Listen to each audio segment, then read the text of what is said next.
जानते थे कि पशुपति व्रत कैसे करना, हम नहीं जानते थे कि शिव की आराधना कैसी करना। पर आज लोगों को अगर शिव मंदिर से और भगवान शंकर की भक्ति से जोड़ा है तो आपने जोड़ दिया, शिव पुराण ने जोड़ दिया। गुरुदेव, लोग हार्ट सीट पर बैठकर केबीसी में करोड़ों रुपए जीत कर अपने आप को किस्मत वाला समझते होंगे, पर आज हम कोरबावासी आपकी कथा में ऑनलाइन बैठकर भी हम अपने आप को किस्मत वाला समझते हैं। भाग्यशाली ये शिव की उदारता। बहन धन्यवाद, बहुत बहुत अच्छे पत्र लिखने के लिए। और आपने लिखा,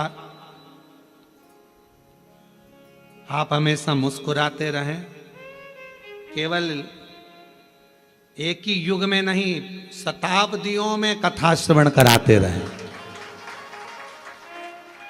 ये स्नेह है आप लोगों का। बैठिए। शिव तत्व शंकर जी की अविरल भक्ति हमें सीखने को मिलती। एक धर्म पत्नी का परिचय। धर्म पत्नी का लक्षण है, धर्म पत्नी का फर्ज होता है पति को धर्म का पथ दिखा देना, पति को धर्म का मार्ग दिखा देना, धर्म पथ की ओर लेकर जाना। शिलाद मुनि ने पूछा कि आपने आने में देर लगा दी। शिव जी ने कहा 3 चीजें हैं, भाग्य, समय और कर्म।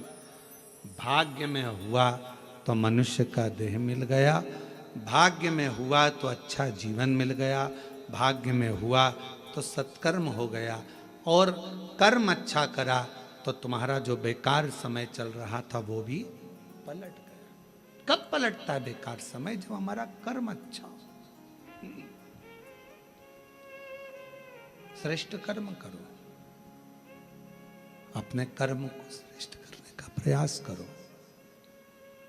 जब अपना कर्म हम श्रेष्ठता के साथ करेंगे तो भाग्य को पलटने में देरी नहीं लगेगी और समय को पलटने में देरी नहीं लगेगी। भाग्य को बदलने में तुम्हारे विश्वास की बहुत जरूरत पड़ती है।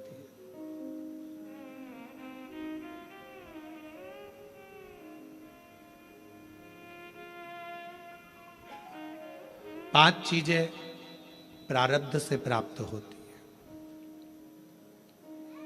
पूर्व में जो तुमने अच्छा करा होगा तो 5 चीजें मिलती है। पहले नंबर पर धन तुम्हारा पूर्व में किए गए पुण्य से मिल जाता है, प्रारब्ध से मिल जाता है। दूसरे नंबर पर है सत्ता।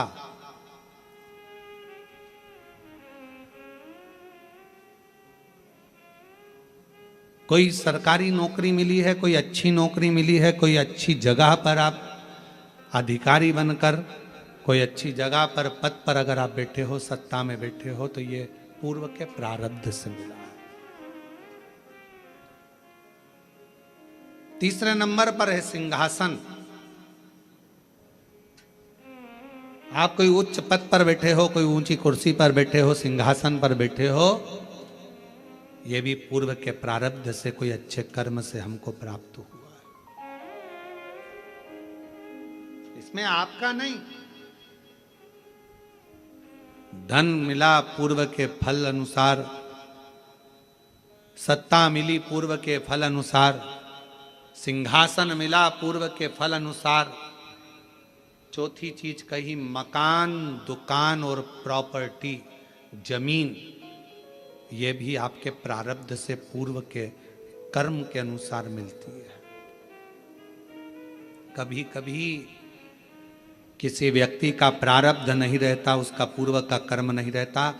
पिताजी के पास में करोड़ों, 5 एकड़ जमीन वहां, 10 एकड़ जमीन वहां, 15 एकड़ जमीन वहां, 25 एकड़ जमीन वहां, बड़ा बड़ा बंगला, बड़ी बड़ी प्रॉपर्टी, और बच्चे का प्रारब्ध नहीं है, किस्मत नहीं है, तो वो बड़ा होते होते उसकी पूरी प्रॉपर्टी बर्बाद हो जाती है।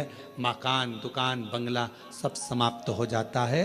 और ये आप अपने आसपास के मोहल्ले में, क्षेत्र में, कॉलोनी में, रिश्तेदारों में, नातोदारों में देख सकते हो।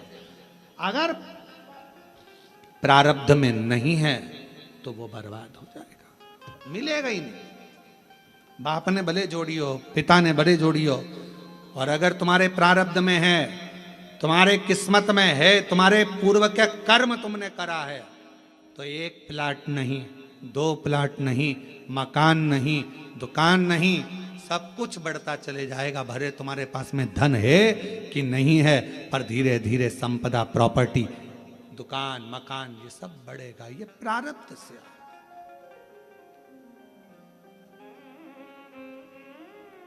और 5वें नंबर पर कहा कि वो प्रारब्ध से मिलता है, पूर्व के कर्म से मिलता है। क्या? तो कहा भगवान का संग, सत्संग, शिव महापुराण की कथा और ईश्वर का संग। यदि आप शिव जी के मंदिर जा रहे हो, शिव महापुराण की कथा सुन रहे हो, भगवान का भजन कर रहे हो, भगवान से जुड़े हुए हो, तो ये तुम्हारा आज का नहीं, पूर्व का कोई प्रारब्ध कर्म होगा जिसके कारण परमात्मा ने अपने से जोड़ रखा। इस कलिकाल में किसको फुर्सत,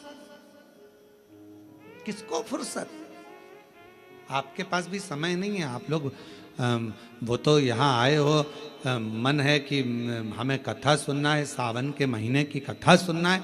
आपके पूर्व का कोई प्रारब्ध होगा, आपके पूर्व का कोई कर्म होगा। कोई पिछले जन्म के अच्छे कर्म मुझे बाबा तेरा साथ मिला, कोई पिछले जन्म के अच्छे कर्म मुझे बाबा तेरा